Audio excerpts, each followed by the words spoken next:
नमस्ते, मैं हूँ आचार्य प्रतिष्ठा। आशा है कि अब आप सब योगाभ्यास तो करने लगे हैं और आपके बहुत सारे कमेंट्स भी प्राप्त हुए, मैसेजेस भी प्राप्त हुए जिसमें कुछ कन्फ्यूजन है। कब योगाभ्यास करें, किस समय करें, भोजन के उपरांत करें, भोजन के पहले करें, कुछ खा करके करें भी कि ना करें, कितनी बार किसी प्रैक्टिस को रिपीट करें, क्या पहन करके करें, यानी योग अभ्यास के डूज़ एंड डोंट्स क्या हैं, योग साधना करने के नियम क्या हैं। तो आज हम उन्हीं पर चर्चा कर रहे हैं क्योंकि ये आपको क्लियर होना चाहिए कि आपको कब योगाभ्यास करना है, कितनी बार करना है, कैसे करना है, क्या पहन कर करना है। हमारे सभी वीडियोस हिंदी में देखने के लिए सब्सक्राइब करें, यह बिल्कुल फ्री है। यूँ तो कहा गया, खावत पीवत सोवत जागत नेक बिसर नहीं जाए। That means we should be 24 hour योगी।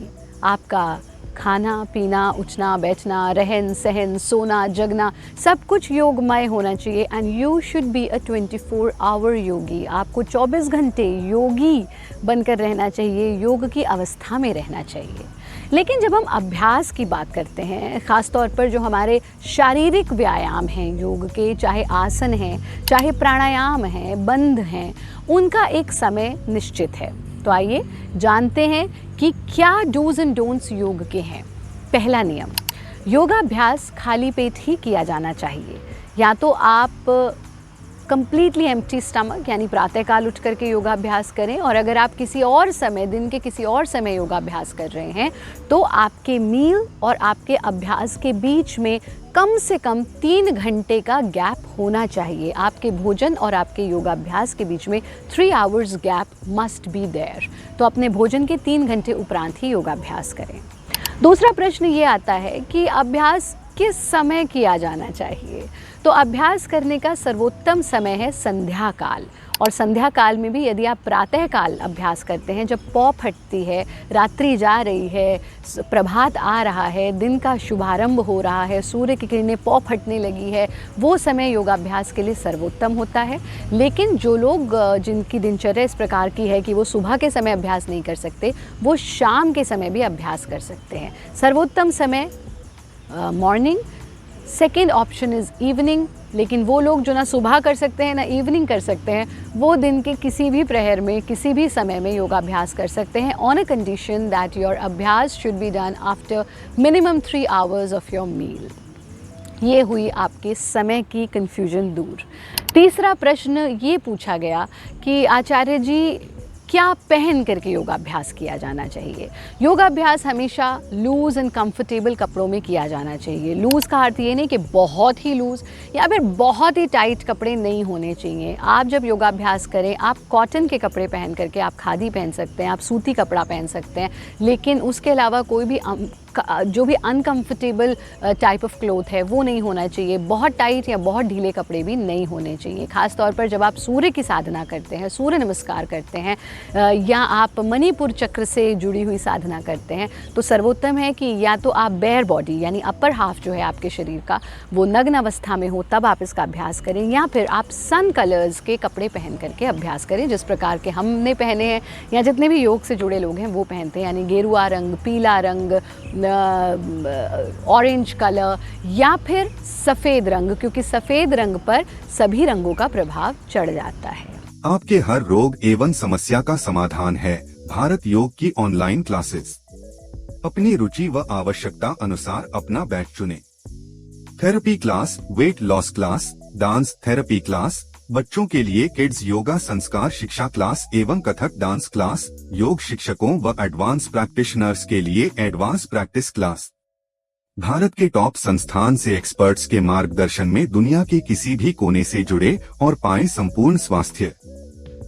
कोई भी ऐसी टाइट वस्तु यानी टाइट बेल्ट पहन करके या घड़ी पहन करके, हाँ कभी कभी हम शूट में ऐसा पहन लेते हैं क्योंकि वो सुंदर लगता है, लेकिन जब आप प्रॉपर अपना अभ्यास करें तो आप बिल्कुल भी घड़ी ना पहने। जेब में आपके पेन नहीं होना चाहिए। आपकी पेटी यानी आपकी बेल्ट जो है वो टाइट या बेल्ट पहनी ही नहीं होनी चाहिए। तो कोई भी ऐसी वस्तु जो अभ्यास करते समय आपको चोट पहुंचा सके या टाइटनेस आपको, क्योंकि योग का अभ्यास हम मुक्ति के लिए करते हैं, तो कोई भी बंधन नहीं होना चाहिए योगाभ्यास करते हुए।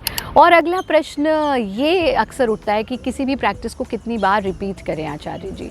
तो कुछ practices should not be repeated, ये प्रैक्टिस टू प्रैक्टिस डिपेंड करता है। कुछ प्रैक्टिसेस हमें रिपीट नहीं करनी चाहिए और इन जनरल अगर हम बात करें तो 3 बार तक, 2 से 3 बार तक आप किसी भी प्रैक्टिस को रिपीट कर सकते हैं अनटिल एंड अनलेस हम अलग तरीके से आपको बता रहे हैं। अब हम बात करते हैं श्वास की। बहुत कन्फ्यूजन है, कुछ लोग कहते हैं कि अरे जब कॉन्ट्रैक्शन होना है बॉडी का तो एक्सेल करना है, जब एक्सपेंशन होना है तो इनहेल करना है, या कुछ लोग कहते हैं जब ट्विस्ट कर रहे हैं तो एक्सेल करना है, जब वापस आना है तो इनहेल करना है। ये सब रूल्स क्योंकि योगाभ्यास सभी के लिए जनरलाइज नहीं किया जा सकता, इसलिए श्वास का नियम भी जनरलाइज नहीं किया जा सकता है।